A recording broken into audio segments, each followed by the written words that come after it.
नमस्कार दोस्तों, कैसे हैं आप लोग। मेरे चैनल में आप सभी का स्वागत है। मेरी चैनल रंगीन राह है, road to success, road to stardom. दोस्तों, बहुत सी बार ऐसे होता है कि बहुत से लोग ये प्रश्न मुझे पूछते हैं तो मुझे बताना पड़ता है कि who is the professional actor.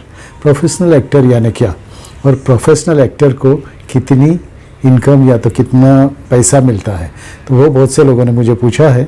मेरी वीडियोस को बहुत से लोगों ने सराहा भी है और बहुत से लोगों ने ये भी प्रश्न पूछा है कि हम अगर प्रोफेशनल एक्टर बन जाते तो हमें कितना पैसा मिल सकता है, और who is the professional actor. Professional actor की व्याख्या क्या है, किसको प्रोफेशनल एक्टर कह सकते। तो दोस्तों, इसी के बारे में आज मैं बताऊँगा। मेरी चैनल में आप सभी का स्वागत है। मेरी चैनल रंगीन राह है, रोड टू सक्सेस। मैं आपका दोस्त और होस्ट विपिन कुमार आप सभी का स्वागत करता हूं मेरी चैनल में। अगर आप नए हो तो नीचे जो लोगो आता है उसे सब्सक्राइब कीजिए और बाजू का लाल बटन दबा दीजिए। उससे क्या होगा, मेरी जो भी वीडियोस आएगी वो आपको मिलती रहेगी। तो दोस्तों, आज का वीडियो शुरू करते हैं।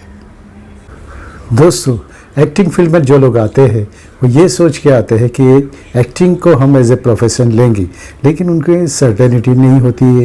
ये प्रोफेशनल एज ए प्रोफेशनल ये कैरियर अच्छा है या नहीं है। बहुत से लोगों को डर भी रहता है क्योंकि यहाँ पे सर्टेनिटी नहीं है, और कब आपको सफलता मिले वो भी, उसकी भी कोई गारंटी नहीं है। तो दोस्तों, इसके लिए बहुत से माँ बाप भी यही चाहते हैं कि अपने लड़के को इस एक्टिंग फील्ड में डालूं या नहीं डालूं, उसमें एज ए प्रोफेशन उसका फ्यूचर कैसा रहेगा और उन्हें कितनी इनकम होगी, वो तो हर एक माँ बाप चाहेंगे। तो दोस्तों, एज ए प्रोफेशन आप अगर एक्टिंग को लेना चाहते हैं तो बहुत अच्छी बात है, लेकिन उसके लिए आपको बहुत मेहनत करनी भी पड़ेगी। एज ए एक्टर बहुत से फील्ड्स है, जैसे कि शॉर्ट फिल्म है, वेब सीरीज़ है, टीवी सीरीज़ है और बहुत से प्रोग्राम्स है। ये है तो एज ए प्रोफेशन आप प्रोफेशनल एक्टर हो तो आपको बहुत से काम मिल सकते हैं। वो उसके बाद की बात है कि उसके बाद वो डबिंग आर्टिस्ट भी बन सकते हैं, उससे भी उनका काम होता है। यानी इनकम की तो कोई सोर्स नहीं है। अगर आप चल गए, बहुत अच्छा काम करने लगे, पहले तो आपको छोटे छोटे ही रोल मिलेंगे, बहुत छोटे छोटे, यानी 1 दिन का काम, 2 दिन का काम, 3 दिन का काम।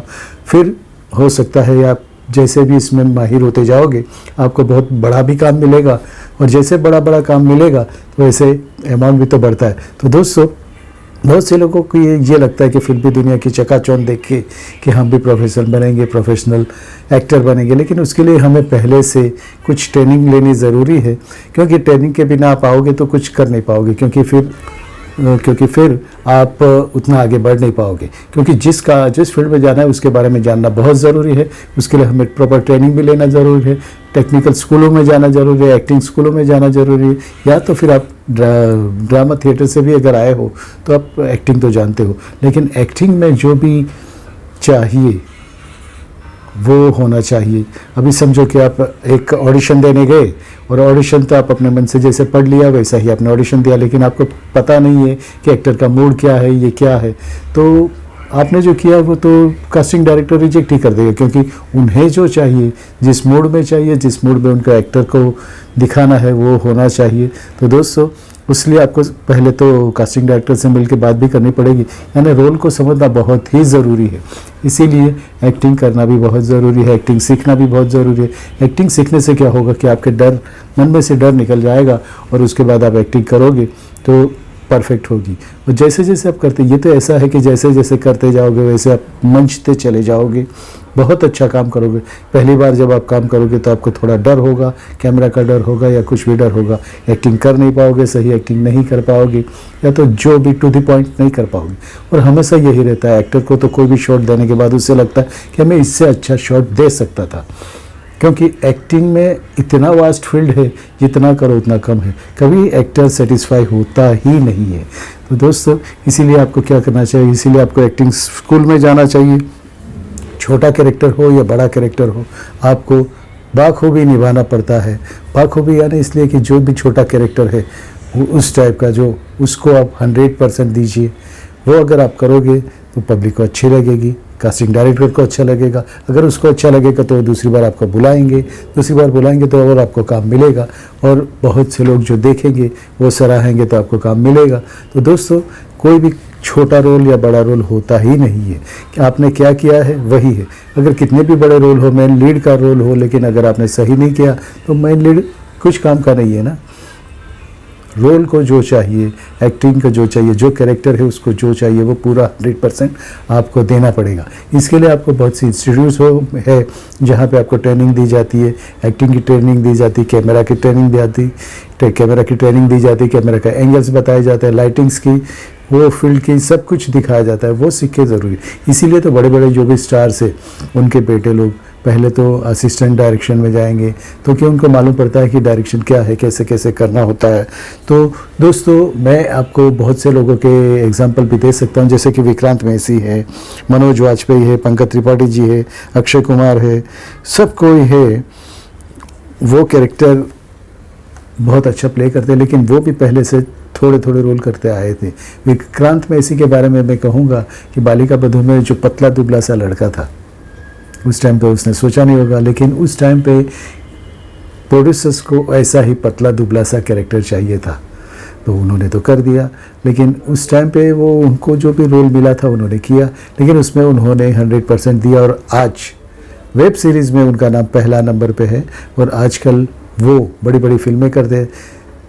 दीपिका पादुकोण के साथ, उनकी दीपिका पादुकोण की रणबीर सिंह का प्रोडक्शन हाउस है, उसमें भी वो खुद कर रहे हैं, एज ए लीड एक्टिंग कर रहे हैं दीपिका के सामने। यानी कहाँ से कहाँ तक वो पहुँच जाते हैं। यानी जो भी आप करो, करते रहो, मेहनत करो, पब्लिक ही आखिर पब्लिक ही सब कुछ है। तो विक्रांत मैसी जब बालिका बधू से इतनी बड़ी ऊपर तक जा सकता है, तो आप भी जा सकते हो, सब कुछ कोई भी जा सकता है, लेकिन उसके लिए कंसिस्टेंसी होनी ज़रूरी है, कंटिन्यूस काम करना पड़ता है, कंटिन्यूस एफर्ट देने पड़ते हैं, और आपके एक्टिंग में और से और बहुत ही अच्छा आपको हर वक्त देखना पड़ता है कि मैंने क्या किया और उससे मैं कितना अच्छा कर सकता था। दोस्तों मनोज वाजपेयी जी का भी ऐसा ही है। मनोज वाजपेयी जी को इतनी भूख थी एक्टिंग की, तो वो जब जाते थे एक्टिंग में, जब ट्रेनिंग में जाते थे, तो मैंने सुना है कि NSD में से उनको 3 बार भगा चुके थे, लेकिन उन्होंने ये डरे नहीं, वो काम मांगते रहे। और एक बार ऐसा आया कि NSD में वो एज ए एल्यूमिनी यानी कि टीचर बन के वहाँ पे एक्टिंग सिखाई। दोस्तों आज भी वो बहुत अच्छे वेब सीरीज़ में काम कर रहे हैं, और ये है। उसके बाद होते हैं पंकज त्रिपाठी जी, वो भी बहुत अच्छे एक्टर है, वो बहुत मेहनत की, 20 सालों से मेहनत की मुंबई में। वो जब कहते हैं कि मैं जब मुंबई में आया था मेरे पास रहने को घर नहीं था, कुछ भी नहीं था, लेकिन मैंने एक्टिंग छोड़ी नहीं, एक्टिंग का साथ छोड़ा नहीं, और आज एक मकाम पे है। अक्षय कुमार जी का भी ऐसा है। अक्षय कुमार ने भी बहुत काम किया है, बहुत छोटे से रोल किए, छोटे से रोल करके आज बड़े हुए, लेकिन आज उन मकाम पे पहुँचे हैं। तो दोस्तों बहुत बार ऐसा होता है कि इनको कितना पैसा मिलता होगा। विक्रम मैसी अमाउंट तो मैं नहीं बताऊंगा, लेकिन वो लाखों में पैसा लेते हैं।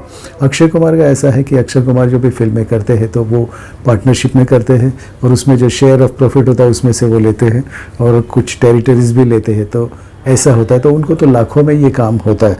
जो बड़े बड़े हैं कैरेक्टर एक्टर है, वैसे भी है जो कि आज कैरेक्टर आर्टिस्ट ऐसे है जो कि आज पर डे का 1 लाख रुपया तक भी लेते हैं। वो मकाम तक वो पहुँचे हैं, उतनी उनकी डिमांड है। तो दोस्तों अमाउंट तो कुछ भी हो सकता है, जैसे जैसे आप करते जाओगे, जैसे बढ़ते जाओगे, वैसे आपको ज़्यादा से ज़्यादा अमाउंट भी मिलता जाएगा। आपको एक्टिंग में ज़्यादा से ज़्यादा बताना पड़ेगा। तो ये फील्ड तो ऐसी है, क्रिकेट की जैसी फील्ड है।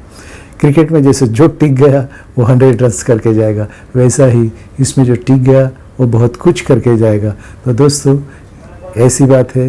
तो आप अगर अमाउंट की बात सोचते हो तो अमाउंट अभी मत सोचिए, अभी आप सिर्फ एक्टिंग कीजिए, एक्टिंग पर ध्यान दीजिए और अपना नाम बनाइए, एक अपना मकाम बनाइए, उसके बाद आपको सब कुछ मिल जाएगा। तो दोस्तों आज के लिए इतना ही, मिलते हैं किसी नए वीडियो में।